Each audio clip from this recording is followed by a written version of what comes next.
Hey everyone, it's Kevin Taylor with Wildlife Expeditions of Teton Science Schools. A friend of mine and fellow guide told me about a porcupine back in these forests. This is classic habitat for porcupines.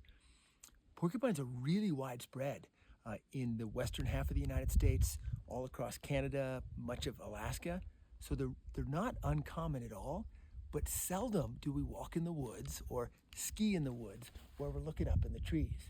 So you know when you're spending time in the woods in Grand Teton National Park, you know they're out there, but we don't oftentimes see them. Let me show you this porcupine back here. Here's a porcupine all kind of balled up in the tree. Porcupines can range from 10 to 40 pounds. This one's probably somewhere in between. And it's not unusual for a porcupine to stay up in a tree like this for days, weeks, and oftentimes be confined to a couple of trees all winter long. They don't hibernate, but they do sometimes, lay low for long periods of time. This porcupine,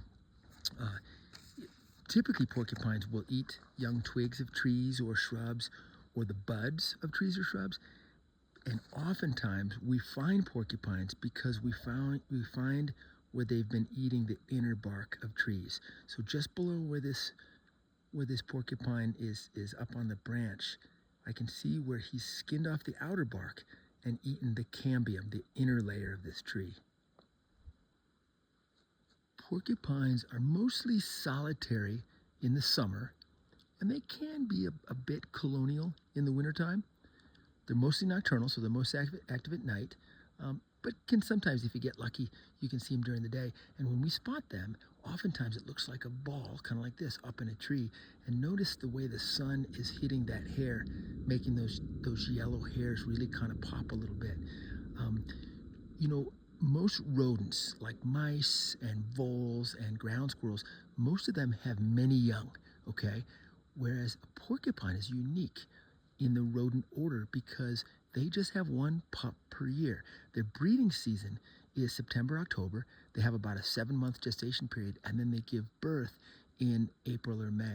But only one pup, and I can't help but think that the presence of their protective quills really help to invest and protect and keep alive that one pup. Apparently, the average porcupine can have about 30,000 barbed quills.